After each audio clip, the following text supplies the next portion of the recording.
जराजन्म विनाशाय देह சுத்திகராய திகம்பர தயாமூர்த்திய தத்தாத்திரேய நமோஸ்துதே. அன்பான யூடியூப் நேயர்களுக்கு என்னுடைய அன்பு கலந்த பணிவான வணக்கத்தை தெரிவித்துக் கொள்கிறேன். எதிரி வரும் பிப்ரவரி 5ஆம் தேதி செவ்வாய் பயிற்சி நடக்கப் போகின்றது. செவ்வாய் பயிற்சி என்றாலே மிகுந்த ஒரு எதிர்பார்ப்பு இருக்கதா செய்யும். காரணம் என்றால் உலகத்தில் நடக்கக்கூடிய எல்லா விஷயங்கள் அதிரடி மாற்றங்களுக்கு செவ்வாய் அதிபதியாக விளங்குகிறார். பூமிகாரகனாக செவ்வாய் திகழ்வதனால பூமி மேல நடைபெறுகின்ற எல்லா சம்பவங்களுக்கும் செவ்வாய்க்கு சம்பந்தம் இருக்கிறது. அதாவது பூமிகாரகனாகிய செவ்வாய் பூமி மேல் நடக்கின்ற எல்லா விதமான தொழில், மண்ணில் நடக்கக்கூடிய எல்லா தொழில்களுக்கு பூமியிலிருந்து தோன்றிய பொருள் எல்லாம் பூமிக்குள்ளே செல்கின்றது. அதுதான் பூமி தத்துவம். ஆக செவ்வாய் பலமாய் இருந்த பட்சத்துல நமக்கு ஏராளமான நன்மைகள், பலகீனமாய் இருந்த பட்சத்துல ஏராளமான தொந்தரவுகள். ஒரு கிரகம் உச்சம் பெறுகிறார் என்றால் மனிதனை உச்சத்துக்கு கொண்டு செல்லும். ஒரு கிரகம் நீச்சம் அடைகிறது என்றால் அவர் நீச்ச நிலை கொண்டு போகும். இந்த ரெண்டு நிலைகளும் மனிதனுடைய வாழ்க்கையில நம் தினந்தோறும் பாதிக்கொண்டே இருக்கிறோம். ஒரு 20 வருஷம் முன்னாடி செல்வந்தனா இருக்கிறவர் இன்னைக்கு இல்லை. இன்னைக்கு செல்வந்தனா இருக்கிறவர் 20 வருஷத்துக்கு முன்னாடி பஞ்சத்துல சாப்பாடு கஷ்டப்பட்டுட்டு இருந்திருக்காரு. இதுதான் உலகத்தினுடைய வரலாறு. ஆக பகலு இரவு போல செல்வ நிலைகள் மாறிக்கொண்டே இருக்கும். அது காரணமாக முக்கியமாக கருதப்படக்கூடியவன் செவ்வாய். ஆக செவ்வாய் காலபுருஷ தத்துவ ராசிக்கு 8ஆம் வீடு, முதன்மையான வீடாகிய மேஷ ராசிக்கு அதிநாதனாக வருகிறான். 8ஆம் வீடு ஆயுள், மனிதனுடைய வாழ்க்கை ஆயுள் என்பது மர்மமானது. அவருடைய மரண முறைகள் என்பது மர்மமானது. அதனாலதான் மனுஷனுடைய வாழ்க்கையை நிர்ணயிக்கக்கூடிய தகுதி செவ்வாய்க்கு இருக்குதுன்னா அது மிகையாகாது. புதன் பலமாக இருந்தால் ஒரு மனிதன் மனதளவில் இளமையாக இருக்கலாம். ஆனால் உடல் ரீதியாக இளமையாக இருக்க வேண்டும் என்றால் செவ்வாய் பலம் தேவை. செவ்வாய் பலமாக இருந்தால் மட்டும்தான் அதிகார வர்க்கம் என்பது நன்றாக ஓடும்.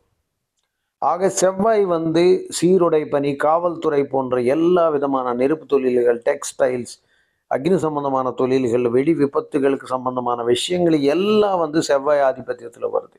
அது மட்டும் இல்லாமல் மனிதன் வாழ்றதுக்கு தேவையான ஹிமோகுளோபின் சொல்லக்கூடிய சிவப்பு இரத்த கணங்களுக்கு அதிபதி செவ்வாய் தான். இரத்த உறவுகளுக்கு செவ்வாய் அதிபதியாக இருக்கிறார். அதெல்லாம் செவ்வாயில ஆரம்பித்த போர்கள் அவ்வளவு எளிதாக முடிவுக்கு வருவதில்லை. இப்போ நடந்து கொண்டிருக்கும் உக்ரைன் போர் ஆகட்டும், கரெக்டாக செவ்வாய் கேத்து சித்திரை நட்சத்திரத்தில், செவ்வாய் நட்சத்திரத்தில் அமரும் போது தான் ஏற்பட்டிருக்கிறது. செவ்வாய் நட்சத்திரத்திலேயோ அல்லது செவ்வாய் கிரகத்தோட சமயத்திலேயோ செவ்வாய் நட்சத்திரத்திலேயோ யுத்தம் ஆரம்பித்தால், போர் ஆரம்பித்தால் அந்த போர் சீக்கிரம் முடியாது. அதனால தான் செவ்வாய் மிக முக்கியமாக நம்ம பார்க்க வேண்டியது இருக்குது. விருச்சிகத்தில் இருக்கும்போது சனிபவனோட பார்வையினால கடந்த காலங்களில் பயங்கரமான தொந்தரவு. அதுக்கப்புறம் தனுசுக்கு வந்ததுக்கப்புறம் ஓரளவுக்கு தப்பிச்சிருக்குது. இப்போ தன்னுடைய உச்சி வீடு நோக்கி மக்கரத்துக்கு செல்கிறார்.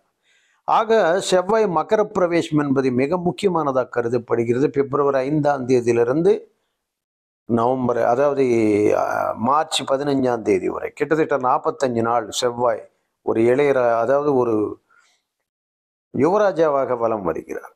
அந்த செவ்வாயினுடைய உச்சி வீடு நோக்கி வரும்போது இயற்கையான ஒரு பாவி சனி காலபுருஷ தத்துவத்துக்கு 10ஆம் வீடு தொழில் ஸ்தானத்துல செவ்வாய் பகவான் உச்சமாக வருகிறார். ஆக உலக அரசியல்லையோ உலக அதிகார வர்க்கத்திலேயோ மிகப்பெரிய மாற்றங்கள் ஏற்படும் என்றது உறுதியான உண்மை.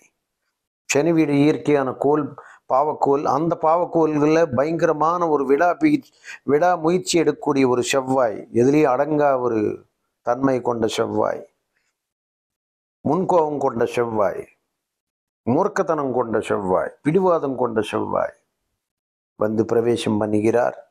இதன் விளைவாக என்னென்ன 12 ராசிகளுக்கு எத்தகையான யோகங்கள். ஏன்னா செவ்வாய் உச்சத்தில் வருதென்றால் அதிகார வர்க்கத்தில் பல மாற்றங்கள், ரியல் எஸ்டேட் துறையில் ஏராளமான மாற்றங்கள்.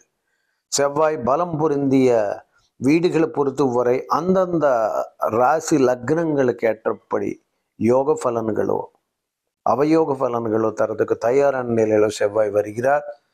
பிப்ரவரி 5ஆம் தேதியிலிருந்து மார்ச் 15ஆம் தேதி வரை இருக்கின்ற 45 காலகட்டத்தில் உலகத்தில் நடக்கக்கூடிய ஒவ்வொரு 12 ராசிகளுக்கு நடக்கக்கூடிய எல்லா விஷயங்களை பற்றி நாம் அலசுவோம், ஆராய்வோம். வாங்க வீடியோக்குள்ள போகலாம். மகர ராசி அன்பர்களுக்கு செவ்வாய் பேச்சில் எத்தகையான நன்மைகள் நடக்கப் போகிறது அப்படின்னு நம்ம பார்க்கும்போது உங்கள் லக்னத்திலேயே ராசிலேயே செவ்வாய் பகவான் உச்சமடைகிறார். ஏற்கனவே மகர லக்னம் என்பது சனியன் சொல்லக்கூடிய சனி பகவானுடைய பாவக்கோளாகிய சனி பகவானுடைய நீதி தேவனாகிய அவருடைய லக்னம். அவருடைய லக்னத்தில் இன்னொரு பாவகிரகமாகிய செவ்வாய் பகவான் உச்சமடைகிறது என்பது ஒரு எரிமலை, அதாவது மனிதனுடைய எதுவும் நினைச்ச மாத்திரத்திலேயே நடக்கணும் என்ற ஒரு தூண்டுதலை எடுத்துவிடும். செவ்வாய் போர்க்கிரகம் அல்லவா, குமிரியரும் மலை எரிமலை போலே குமிறிவிடும். எந்த எண்ணத்திலேயே எந்த நினைச்சாலும் நினைச்ச மாத்திரத்திலே நடக்கும் என்ற ஒரு ஆர்ப்பரித்து குணம் ஏற்பட்டுவிடும். ஆக செவ்வாய் சாதனையாளர் என்ற அமைப்பில் வரும்போது சனி பகவான் நீதி தேவனா விளங்குறதுனால எதுவும் செய்யக்கூடிய நிலை.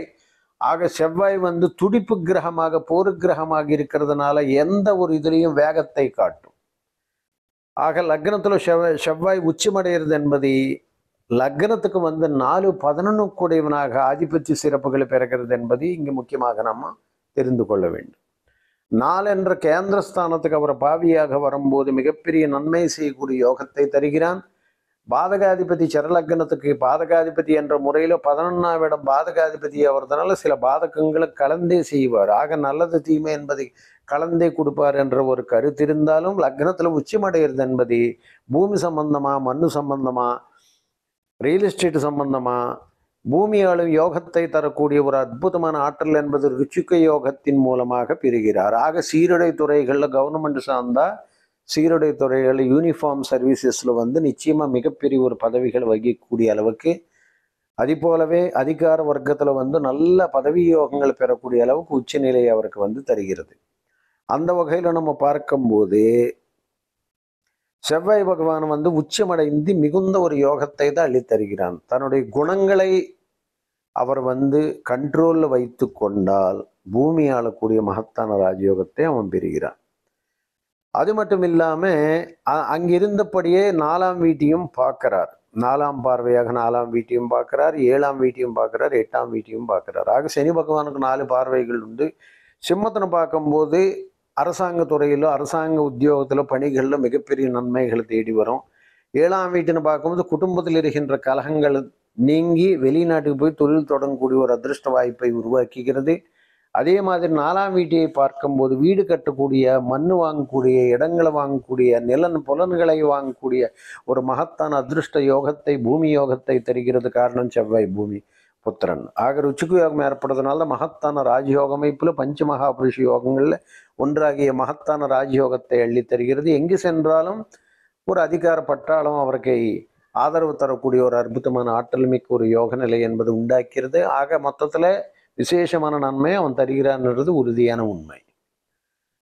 அதே போலவே ராசிக்கு 2ஆம் பாவத்துல சனி இருக்கிறாரு, 3ஆம் பாவத்துல குரு இருக்கு, அதாவது ராகு இருக்கிறாரு, 4ஆம் பாவத்துல குரு இருக்கிறாரு. ஒரு அருமையான வாய்ப்பு என்பது. ஆக இந்த 45 நாட்கள் மிக விசேஷமான யோகம் செவ்வாய் செய்வான். ஆக பதவி யோகங்கள், உத்தியோகத்துல உயர்வு, நினைச்ச காரியங்களை வெளிநாடு செல்வது என்பது, அல்லது உத்தியோகத்துல உயர்வு என்பது, அல்லது ஏற்கனவே ஆரம்ப காலத்தில் கம்மி விலையில் வாங்கின வீடோ அல்லது இடமோ நமக்கு இப்போ நல்ல ரேட்டு தரக்கூடிய ஒரு நல்ல நிலை, விசேஷமான யோகங்களை தரக்கூடிய ஒரு அதிர்ஷ்ட வாய்ப்பு என்பது, இது போன்ற பல நல்ல நிலைகள் நமக்கு உண்டாகும். ஆக எது எப்படி பார்த்தாலும் இந்த செவ்வாய் பயிற்சி என்பது மகர ராசி அன்பர்களுக்கு மிகுந்த யோகத்தை அள்ளித்தருகிறது.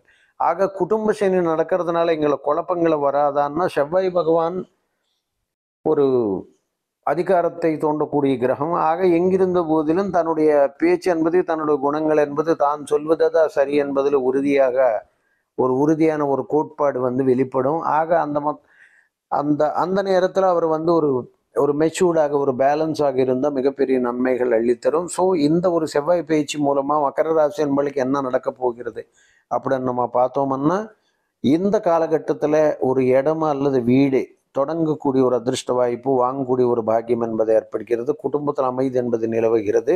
உடன்பிறப்புகளில் ஆதிக்கம் மேலோங்குகிறது. உங்களுடைய சொல் பேச்சுக்கு செல்வாக்கு சமுதாயத்தில் உயர்ந்து விடுகிறது. வீடு கட்டக்கூடிய பாக்கியத்தை ஏற்படுத்துகிறது. பிள்ளைகள் வழியாக வெளிநாட்டுக்கு செல்லக்கூடிய வாய்ப்பு, கடன் தொல்லையிலிருந்து விடுதலை காட்டுகிறது. கோர்ட்டு வழக்குகளிலிருந்து வெற்றி காணப்படுகிறது. வெளிநாடு அல்லது வெளி மாநிலங்களோ புதிய தொழில் ஆரம்பிக்கிறதுக்கு உண்டாகின ஒரு அதிர்ஷ்ட வாய்ப்பு என்பது ஏற்படுகிறது. கூட்டு தொழிலில் இருந்த சரிவுகள் முற்றிலும் மாறி புதுசாக தொழில் பண்ணக்கூடிய ஒரு அதிர்ஷ்ட வாய்ப்பு என்பது உருவாக்குகிறது. பாக்கியம் பூமி மூலமாக தனலாபம் அடுக்கடுக்கான அதிர்ஷ்டங்களை தேடி வருகிறது.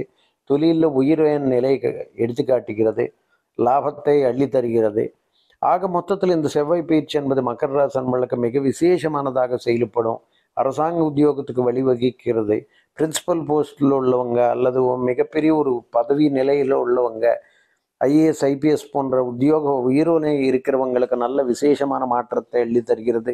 பல வகையில் நமக்கு நன்மைகளை செய்யக்கூடிய ஒரு காலகட்டமாக பிப்ரவரி 5 மார்ச் 15 வரை இருக்கின்ற காலகட்டம் மிக விசேஷமாக மகர ராசி அன்பர்களுக்கு நன்மை செய்ய போகிறது. ஆக நன்றாக பயன்பெற்று கொண்டு இந்த காலகட்டத்தில் இழுபறியாக இருந்த பூமி சம்பந்தமான பிரச்சனைகளுக்கு தீர்வு காணுங்கள். ஏதாவது வீடு கட்டணும்னு ரொம்ப நாளாக நினச்சிருந்து இந்த காலகட்டத்தில் திடீர்னு செஞ்சு உங்களுக்கு தொடர்ந்து பணம் வந்துக்கிட்டே இருக்கும். வீடு முடியும். அதே போல வாங்கணும்னு நினச்சிருவங்க ரொம்ப நாளாக முயற்சி பண்ணி நடக்கலைன்னு இந்த காலகட்டத்தில் முயற்சி பண்ணுங்க, நடக்கும். எல்லாம் உங்களுக்கு ஒரு பாசிட்டிவான ஆஸ்பெக்டில் வந்து தேடி வருகிறது. ஆக இந்த யோகத்தை நீங்கள் நன்றாக பெற்றுக்கொண்டு சகல சௌபாகியங்கள் எளிதாக பெறுவாயாக. சர்வேஜனா சுகினோ பவந்து.